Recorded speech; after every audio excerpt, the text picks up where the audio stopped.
I want to begin by saying something that might feel uncomfortable. Putting yourself first is not a betrayal to others. It's the bravest kind of honesty. Somewhere along the way, many of us were taught to believe that being selfless meant being worthy. But the truth is, when you make yourself a priority, you don't diminish others. You actually deepen your capacity to love, to show up, and to lead. There's a quiet strength in choosing yourself. Not the loud, flashy kind that seeks validation, but the tender, steady kind that says, I'm worth the care I give to everyone else. And then there's silence. Silence is underrated. We've been conditioned to think that if it's not posted, shared, or applauded, it doesn't matter.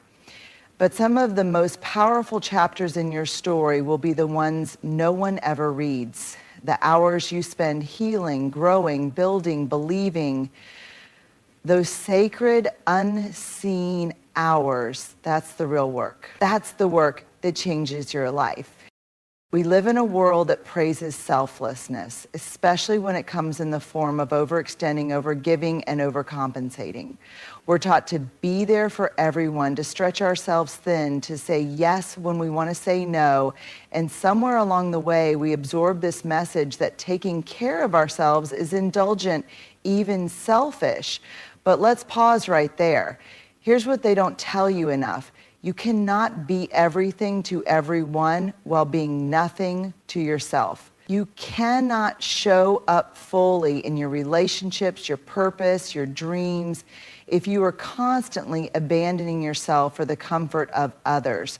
Prioritizing yourself isn't selfish. It's foundational. It's a base layer of a life built on integrity and sustainability. Think of yourself as a house. If the foundation is weak, cracked by neglect, weathered by burnout, ignored out of guilt, how can anything built on top of it stand tall for long? If you keep giving from a place of depletion, eventually you break. Your generosity becomes resentment. Your kindness becomes exhaustion. And the people around you, they don't get the best version of you, they get the remains. When you prioritize yourself, you're not shutting the world out, you're inviting your wholeness in. You're saying, I matter too. My needs are real. My rest is valid. My boundaries are necessary. And from that space, you become someone who can love deeper, listen better, serve with heart, and not from a place of obligation, but from a place of overflow. Let's get honest, this isn't always easy. Sometimes putting yourself first means disappointing people. It might mean pulling away from toxic expectations, speaking up when you've been quiet for too long, or choosing rest when hustle culture calls you lazy. It's going to be uncomfortable, but growth lives in that discomfort. Power lives there too. There's nothing noble about abandoning yourself. There's nothing admirable about being available to everyone but yourself. You don't earn love by proving how much you can endure. You are not here to survive your life. You are here to live it. And that begins with making yourself a priority, not once a year, not only when everything else is done, but daily, in the small ways, nourishing your body, honoring your limits, protecting your peace, and in the big ways, making bold decisions that reflect your worth, standing firm in your truth, walking away from what doesn't align with your future self. When you take care of yourself, not in a performative, trendy kind of way, but in a deep, intentional, soul-honoring way, you're building a life that can hold the weight of your dreams. So no, it's not selfish, it's self-honoring, it's self-awareness, it's self-respect. And it's the most radical, courageous, and necessary work you'll ever do. Everyone's talking, everyone's posting, everyone's performing, and there's this subtle but constant pressure to prove that you're doing enough, achieving enough, being enough loudly. We've been conditioned to believe that if we're not seen, we're not successful. If we're not heard, we're irrelevant. If we're quiet, we must be lacking. But let me offer another truth. Silence isn't emptiness, it's power. Because here's what silence really is. It's the space where we come back to ourselves. The space where we no longer perform, no longer explain, no longer curate or edit who we are for public consumption. It's the sacred ground where clarity grows, where healing happens, where we can finally hear our own voice beneath the noise of everyone else's expectations. And in that quiet, there's strength, not the kind that shouts or demands attention, but the kind that roots you. Reminds you that your worth isn't up for debate. We underestimate the value of doing the work quietly. The kind of growth that doesn't show up in a highlight reel, the kind of progress that isn't shared in a caption, that discipline, that daily showing up, that rebuilding of your identity or your dream or your life in private, that's sacred. That's the kind of work that turns into something lasting. Silence teaches you who you really are when no one's watching. It invites you to sit in the discomfort of your truth. It invites you to be still long enough to actually process what you're feeling, to integrate what you're learning, and to decide on your own terms what's next. And let's be honest, sometimes silence is lonely. Sometimes it's misunderstood. People might think you're slipping, falling behind, disappearing, but what they don't see is that you're protecting your peace. You're getting intentional. You're no longer available for distractions or applause that comes at the cost of your soul. Because real power doesn't need to perform. It doesn't need to convince. Real power is rooted in quiet confidence. It's in knowing that you're building something worthwhile, even if no one else sees it yet. It's in choosing stillness over proving, depth over display, alignment over attention. The most powerful people I know don't need to be the loudest in the room. They're the ones who know how to pause before reacting, who know how to listen more than they speak, who can sit with themselves in the stillness without reaching for distraction. That's strength, that's maturity, that's self-leadership. So if you're in a season of silence, honor it, protect it.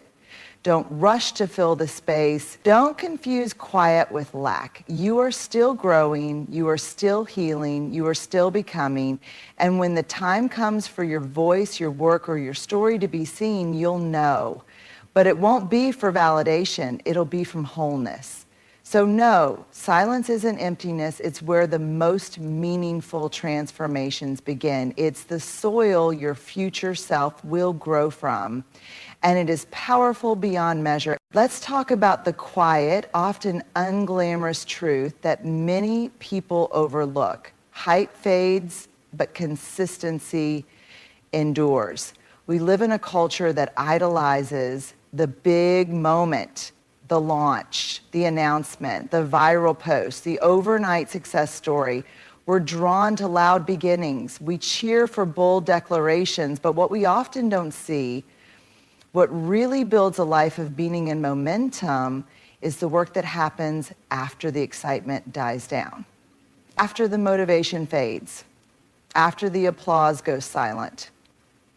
That's where consistency steps in. Because consistency doesn't care how inspired you feel. It doesn't rely on perfect conditions. It doesn't need an audience. Consistency says, I'll show up anyway, even when it's boring, even when it's hard, even when no one else notices. And that right there is where the magic lives. It's easy to start something. It's easy to talk a big game, to post about your goals, to make declarations about who you're becoming. But following through quietly, patiently, daily, that's what separates the dreamers from the doers. That's what builds character. That's what builds trust with others and, more importantly, with yourself. There's a quiet kind of confidence that comes from keeping promises to yourself, from choosing alignment over adrenaline, from choosing effort over ego. Every time you show up for your vision, even in small ways, you're saying, this matters, I matter, my future matters. And here's something most people don't tell you. The path to anything meaningful is repetitive. It's not full of fireworks. It's full of early mornings, focused hours, intentional choices, and quiet progress. It's not always inspiring, but it's always worth it. The world might cheer for the loudest person in the room, but success will always belong to the one who keeps going when it's boring, when it's messy, when it's lonely. Consistency builds trust in your journey.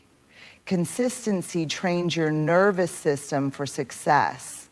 Consistency is what transforms your identity, not in one dramatic shift, but in thousands of tiny, courageous choices made over time. Hype might get people to look at you, but consistency. So don't worry if your work isn't loud right now. Don't chase momentum that fizzles out.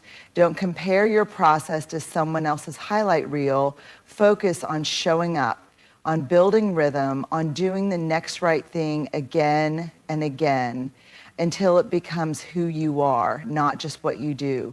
The goal isn't to be impressive once. It's to become someone whose integrity and dedication speak louder than any announcement ever could, because in the end, consistency is louder than hype.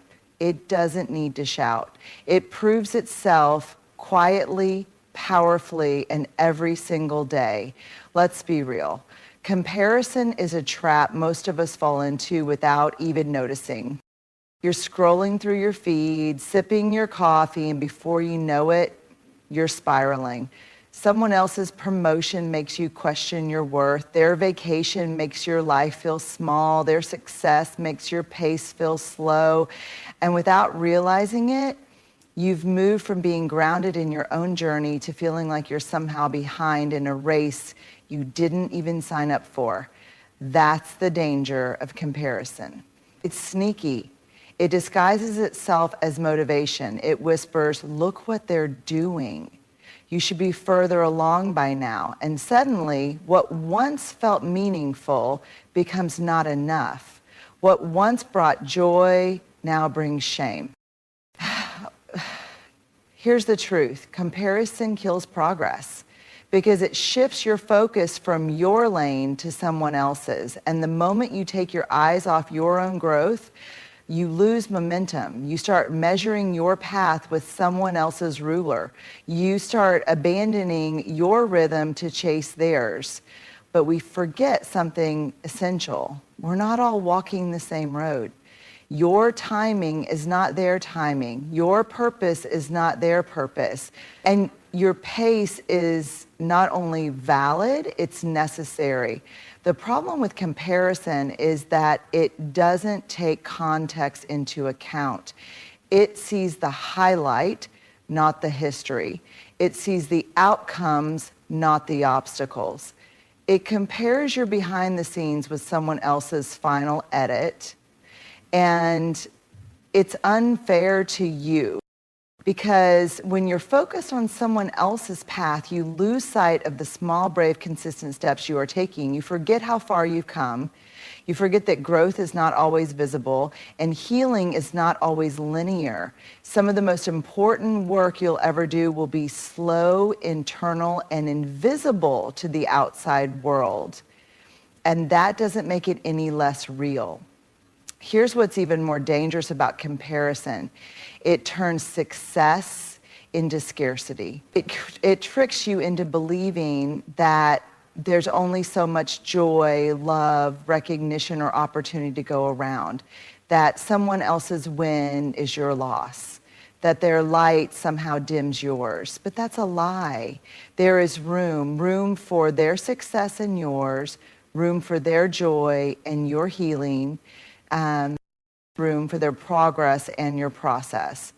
What you bring to the world is unique and needed. And when you abandon your gift trying to replicate someone else's, the world misses out on what only you can create. So protect your focus like it's sacred, because it is. Stay grounded in your own timeline. Honor the lessons you're learning. Celebrate your small wins, even when no one else sees them. Because when you stay in your lane, you make real, lasting progress. Not the kind that needs to be compared, but the kind that can only be lived. Because in the end, the only person you need to be better than is the version of you from yesterday. And when you live from that truth, that's when you grow, that's when you rise, that's when you win. I'm about to do this. Watch what I'm gonna become. This is my year. And hey, it's human to want to be seen, to feel the excitement of a bold announcement, to mark your intention with a little noise and a lot of passion. But here's the thing. Real growth doesn't need a press release. And you don't have to announce your transformation before it happens. You don't have to market your grind to prove you're working. You don't have to convince anyone that you're becoming someone worth noticing, because when it's real, your results will speak for themselves. You don't need the world's validation to get started. You need your integrity. You need your discipline. You need your why, the one that keeps whispering to you long after the hype fades, the one that still matters even when no one's clapping. The truth is, a lot of people are loud at the starting line, but the real power is in those who stay committed when it's hard, when the motivation fades, when there's no crowd cheering you on, when it's just you, your work, and the quiet question, am I still showing up for what I said I wanted? That's where your results are built. The unseen. In the unshared, in the uncelebrated. And here's something we don't talk about enough. You don't owe anyone proof of your process. You don't have to document every step, every choice, every milestone. You can build quietly, heal quietly, rise quietly, and then one day you become. Not because you talked about it every step of the way, but because you stayed with it. Let your peace speak. Let your glow speak. Let your character speak. Let your consistency speak. You don't need to prove how hard you're working. You don't need to defend your pace, your silence, or your evolution. You just need to keep doing the work. Keep honoring your path. Keep choosing discipline over performance. Because the loudest things don't always last, but the real ones, the ones rooted in truth, purpose, and grit, they echo. They resonate. They show. And that's the kind of life you're building. Not just a loud one, not just a flashy one, but a meaningful one, a strong one, a true one. So trust this. You don't need to announce your power. You just need to walk in it, let your results speak, and they will, louder than anything you could ever say. In a world that constantly pulls us in 1,000 different directions, it's easy to forget one of the most important truths about our well-being. Peace is not a luxury, it's a necessity. We've all been there, caught up in the whirlwind of work, relationships, social media, obligations, and the pressure to be on all the time. In the middle of it all, we forget that peace is the bedrock of everything we want to build. Without it, we crumble. Without it, nothing else matters. So here's the thing. Protect your peace like it's sacred, because it is. Peace isn't just the absence of conflict, it's the presence of alignment. It's the feeling of being centered, of being connected to your own truth, and of knowing what matters most to you. It's the calm beneath the chaos. It's what allows you to think clearly, to make decisions that honor your values, and to stay grounded in the midst of life's inevitable storms. When you protect your peace, you're doing more than just guarding your mental health. You're safeguarding your energy, your creativity, and your capacity to show up for what really matters. You're preserving the part of you that holds your vision, your purpose, and your authenticity. That part of you deserves care. And here's the hard truth. You won't always be able to protect your peace if you don't set boundaries. In a world that demands so much from us, it's easy to say yes to things, to people, to situations that drain us. We say yes because we don't want to disappoint. We don't want to be seen as selfish, or maybe we're afraid of missing out. But in doing so, we say no to our peace. We give it away piece by piece until there's nothing left but exhaustion and resentment. So boundaries aren't just a way to protect your time, they're a way to honor yourself. To say, I am worthy of space, I am worthy of rest, I am worthy of my own energy. Boundaries are not walls, they are lines that define what is yours and what is not. And when you protect those lines, you're creating a space where you can be your truest self without the pressure to conform to someone else's expectations or needs. But it's not just about boundaries with other people, it's about boundaries with yourself too. Sometimes we're our own worst enemies. Overcommitting, overworking, overthinking. We let our inner critic take center stage. We let the noise inside our own minds drown out the peace we so desperately need. So protecting your peace also means showing yourself grace. It means silencing the negative self-talk. It means forgiving yourself for not being perfect. It means allowing yourself to rest and recharge even when you feel like you should be doing more. And let's talk about the people you let into your life. Not everyone deserves access to your peace. There are relationships, whether they're personal, professional, or digital, that drain you, that make you feel small, that keep you in a cycle of stress, anxiety, or fear. And I want you to hear this. It's okay to walk away from relationships that disrupt your peace. It's okay to unfollow, to distance yourself, to set hard boundaries with people who do not honor your inner. And it's not harsh, it's necessary. Protecting your peace sometimes means protecting yourself from others' chaos. Peace isn't just something you protect in moments of stress or crisis, it's something you nurture daily. It's about the little choices you make every day to guard your energy, whether it's through meditation, exercise, alone time, or simply saying no when you need to. So it's about creating a rhythm that aligns with who you truly are, rather than chasing the next thing that promises to give you peace, but doesn't. When you protect your peace, you're also teaching others how to treat you. You're modeling self-respect and self-love.